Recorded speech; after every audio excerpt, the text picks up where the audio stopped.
Alright everybody, welcome back. Back in the Rise crossover. Today it's just gonna be a video about the talent system. I think the other day I talked about the how to get levels. So for now we're just gonna talk about basically how you should work your talents depending on where you're at in the game. Um, Me personally, for somebody who's at the late game stage, I spent most of my time grinding for legendary cores.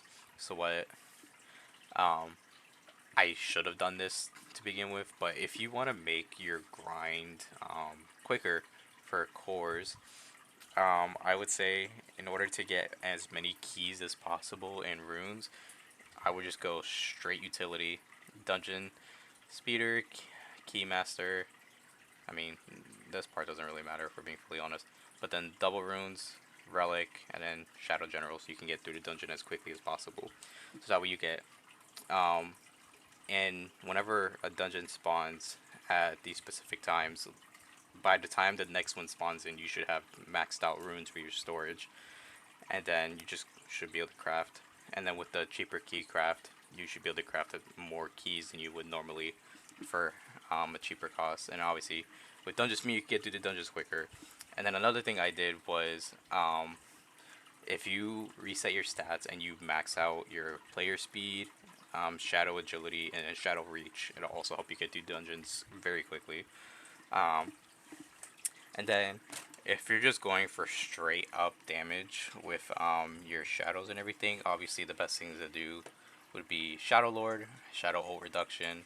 Then I use Swift Fly just for the mount speed because there's no need for the Shadow Loot if you're not looking for tier kills. And then there's Critical Shadow, and then I've tested it out before. So if you are like, say you are level 300 and you don't have that many relics somehow, um, I would go with the Shadow Army slot if you don't have enough leveling relics to even like do much. Because at least it's like it would be a boost to your damage, but Relic Master is more helpful because with it you especially with the guild upgrades too, you can hold up to 4 relics. But say you don't have all the relics, then obviously you're just better off doing the Shadow Army. And then once you get to 375, so you can also do Shadow General, which allows them to split up.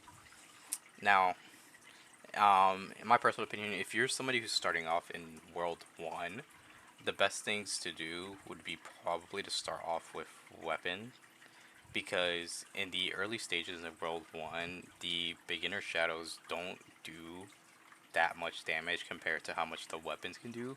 Especially with the now, with the sole fact you have end rank weapon crafting, so if you're somebody who grinds a lot in dungeons and manages to get enough of the weapons, then realistically, whatever weapon you can get in the beginner areas will most likely do more damage than the shadows you have. Um, because I think once you get to World 2, starting off at Dragon City, the weapons start to take a decline in damage. So I think starting off, if you're like say level 0, I'd probably go. Um, Me personally, I would choose Sword Blessing, but at the same time, sometimes you don't even have enough money to buy it. So I guess starting off, I would do Shadow Lord. Um, as you start making your way through the levels, obviously, um, just keep choosing like if you're more reliant on shadows, obviously shadow is the best talent tree. But if you're somebody who relies more on your weapons, then the weapon talent tree is the best one.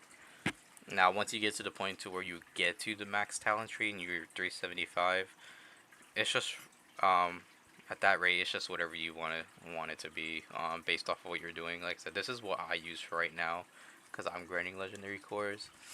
Now, I have seen if you're going for pure damage, I have seen that Tidal Fusion does allow you to get more levels because you can equip um, 2 titles at once. So for me, I would do Summer Monarch, which gives me 22 plus 15% shadow damage, and then there's Beast Slayer, which gives me 5 shadow levels as well. So that would increase my damage even more than it would normally.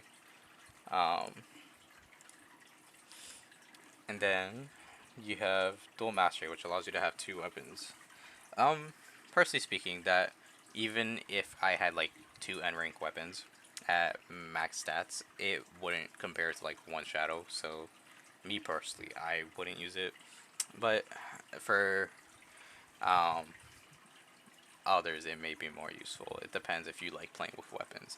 Now, one thing I will say about Blood Weapon, the 5% HP hit per minute, if you are trying to do raids of bosses that you cannot kill specifically with enough time, the Blood Weapon is your best bet to get credit. Because when the Beast Raids first came out, the first thing I did was switch to Blood Weapon because I wasn't doing enough damage credit, and in some of the servers I was in, a lot of the people were doing enough damage to even get its health down. But with Blood Weapon, you can kill it in enough time before the raid itself ends, so you can still get credit. Um, and then also, it can be useful in Castle because when you get to the higher levels in Castle, obviously the bosses start doing a lot. So, for somebody like me, I have like 3 talent resets from Battle Pass, so that's what I plan to do once I'm maxed out on Shadows. But the Blood Weapon is definitely a very useful thing. And especially when you have the delayed second hit for Vorpal Soul, plus if you were to have Vorpal and Vorpal aspect on your blade as well, you get a lot. You get a lot of procs. You get a lot of procs. But yeah, I think that's pretty much it for this. Really, it's not really much to really talk on. It's just all based on your playstyle. I would personally use different things for different stuff. So, but that's the best way I can explain it personally. There are things I don't really touch on specifically in the talent tree. I kind of just keep it as is. But um, but it's all dependent on how you plan to play the game, on which talent trees you go for. Because I know certain guild members of mine, they kind of have it all over the place because they don't know entirely which ones to do. So I would just take that as a reference. Just based off of where you're at and how you're doing will depend on where your talent tree ends up in the current stages versus where it ends up like once you get to max level. So, but that'll be it for me. I'll see y'all next time. Y'all have a good one.